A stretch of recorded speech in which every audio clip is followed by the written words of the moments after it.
ஓம்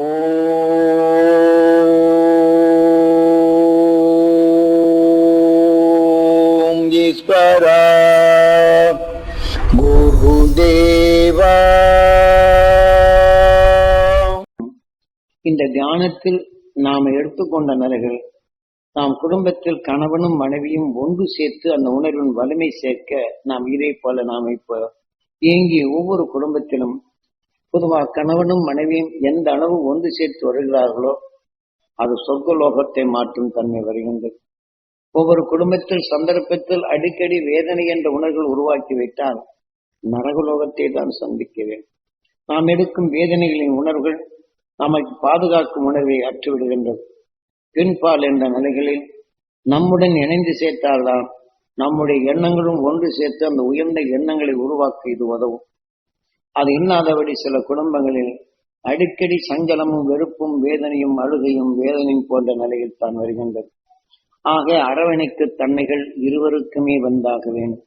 இருவருக்கும் வராதற்கு காரணம் இந்த வாழ்க்கையில் வரும் பகைமை உணர்வுகளும் மற்ற உணர்வுகளும் உற்று நோக்கி பிறருடைய தீமைகளை கவர்ந்தறிவதனால் அதன் மூலம் பெருக்கமாகும் போது நமது உணர்வின் நல்ல எண்ணங்களை நாம் காக்க முடியாத நிலைகள் ஆகிவிடுகின்றது.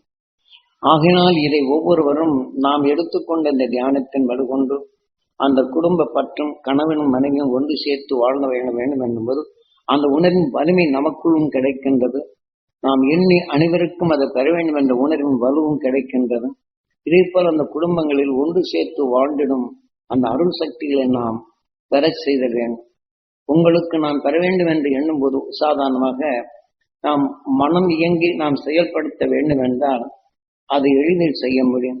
நீங்கள் கட்டாயம் இதை செய்யுங்கள் என்று சொன்னால் அங்கு மனம் சொல்லியும் என்ன இவர் என்ன சொல்றது என்று சொல்லும் போது அழுத்தமாகுது, அதிர்வாகுது. ஆனால் தன் மனதை கொண்டு நாம் ஒன்று சேர்த்து செய்ய வேண்டும் என்று எண்ணும் போது இயக்கம் வலிமை பெறுகின்றது.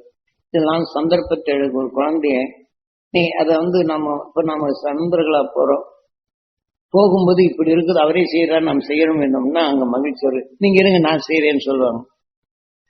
அதெல்லாம் அதுபடி நான் இதை செய்யறேன் நீ அதை செய்யணுங்கிறத நீ என்ன சொல்லணும் அந்த உணர்வு எதிர்ப்படுகின்றது. அப்போ நீங்க இருங்க நான் செய்யறேன் அப்படின்னு சொன்னா இல்லை நானும் செய்யறேங்கிற அந்த நிலை வருது. அப்போ ஒன்றுபட்ட இனங்கள் வருது. இதே போலதான் நமது எண்ணங்களில் நாம் தியானம் இருப்போம். நாம் தியானம் குடும்பங்களில் கணவனும் மனைவியும் எப்படி இருக்க வேண்டும் என்ற உணர்வை நாம் அனைவரும் கலந்து அந்த உணர்வுகள் எடுக்கும்போது இந்த நினைவாற்றல் பெருக பெருக அந்த குடும்ப பற்றும் அங்கே வரும். ஆக கணவன் மனைவியும் ஒன்று சேர்த்து வாழும் தன்மை வந்துவிட்டால் அங்க மகிழ்ச்சியும் தொழில் வளமும் மக்களும் நல்ல சீரான நிலையில் மக்கள் வாழ செய்யவும் நமக்குள் மகிழ்ச்சி வரும் உணர்வின் தன்மை நமக்கு பாதுகாப்பு என்ற நிலையில் இங்கே வரும். ஆக அந்த உணர்வின் தன்மை நம்ம வீட்டுக்குள் பரப்ப நம் வீட்டின் புவியீர்ப்பில் அது படர்வதும் நம் பேச்சும் மூச்சும் செவர்களில் படர்வதும் நம்முடைய உணர்வே நமக்கு பாதுகாப்பான ஓசாந்தரையா மாறும். இப்ப உலகின் நிலைகள் வெளியிலே செல்லும் போது ரோட்டிலேயோ வாகனங்களிலேயோ பத்திரிகை வாயிலாக நாம் படிக்கும் போது அந்த விஷத்தின் தன்மை அதிகமாக கவர்ந்து நம்ம வீட்டுக்குள் வந்த உடனே நம்ம வீட்டிலும் பதிவாகி விடுகின்றது. இதே போல அசுர உணர்வு கொண்ட வாழ்க்கையில் பற்றதை பேசுவதையும் பார்ப்பதையும் கேட்பதையும் நுகர்ந்து உணர்ந்து அறிவின் தன்மை இருந்தாலும் நம் உடலுக்குள் வரப்படும் போது நுண்ணவர்கள் இந்த மூச்சலைகளாக வீட்டில் பதிவாகி விடுகின்றது. இதை போன்ற பதிவானதான் மீண்டும் நம்மை திசை மாற்றி விடுகின்றது. நம்மை எரியாதபடி நம்ம நல்ல சந்தர்ப்பங்களும் சூழ்நிலைகளும் அவர்களுக்கு சந்திக்கும் நிலைகள் ஒப்பதான் இதனுடைய நிலைகள் வருகின்றது. ஆனால் இதை போன்ற நிலைகளிலிருந்து நாம் ஒவ்வொரு நாளும் இந்த கூட்டு தியானத்தை நாம் செய்து அந்த கணவனும் மனைவியும் ஒன்று சேர்த்து வாழ்ந்திடும் அந்த உண்டான இயக்கத்தை நாம் உருவாக்கிவிட்டால் நமது சொர்க்கத்திற்கு அழைத்து செல்கின்றோம். இல்லை என்றால் பற்றென்ற நிலையில் வரப்போகும்போது நம்ம எரியாமே அந்த விஷயத்தின் தன்மை கவர்ந்து விட்டால் கணவன் மனைவிக்குள் அது வேற்று வேறப்போகும்போது நாம் நல்ல உணர்வு ஒன்று சேர்த்து இயக்கும் தன்மை அது எடுக்கின்றது. இந்த மன வேற்றுமை எடுத்துக்கிட்டால் தொழில் வளையமும் சீராக அமைக்க முடியாது. தொழில் நிலைகளும் அதில் பின்னமாகப்படும் போது அதிலே அதிகமான சோர்வு வந்து விடுகின்றது.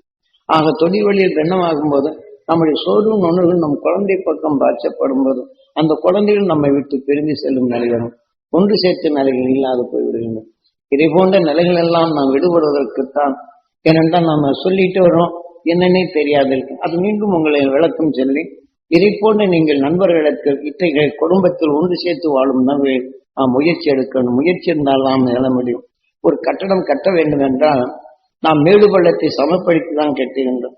அவர் எந்திரத்தை இயக்க வேண்டும் சமப்படுத்தி தான் இயக்குகின்றோம். இதே போல ஒரு குடும்பத்தில் நாம் ஒற்றுமை ஏற்பட வேண்டும் என்றால் நம்முடைய முயற்சி கணவன் மனைவி நாம் ஒன்று சேர்த்து வாழ வேண்டும் என்று இருவரும் ஒன்றி அந்த உணர்வின் தன்மை வளரச் செய்யும் பருவத்தை நாம் கொண்டு வர வேண்டும்.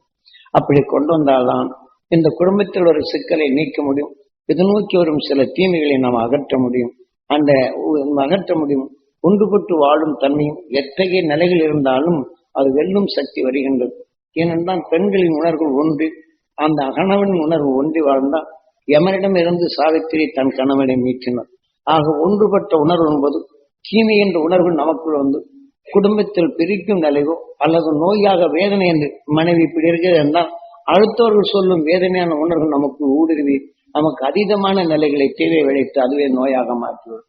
இதை போன்ற நிலைகளிலிருந்து ஒவ்வொருத்தரும் நாம் தியான வழி அன்பர்கள் ஒவ்வொரு குடும்பத்திலும் பற்றை எப்படி வளர்க்க வேண்டும் என்று இருவருமே ஒன்று சேர்த்து கணவன் உயர வேண்டும், அந்த அருள்வழி பெற வேண்டும்.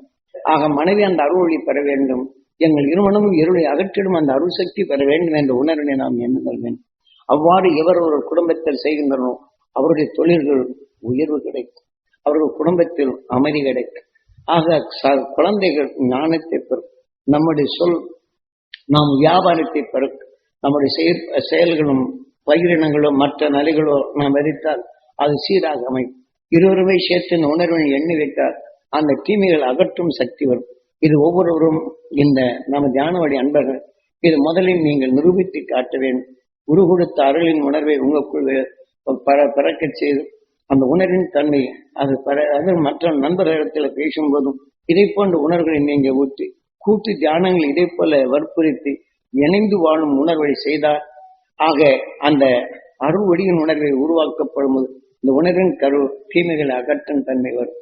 ஆகினால் கணவன் மனைவியும் எப்படி ஒரு குடும்பத்தில் ஒன்று சேர்ந்து வாழ்கின்றனரோ அது சொர்க்கமாக வளரும். இந்த வாழ்க்கையில் மகிழ்ந்து வாழும் தன்மையும் எத்தகைய தீமைகளும் அகற்றும் வலிமை பெறும்.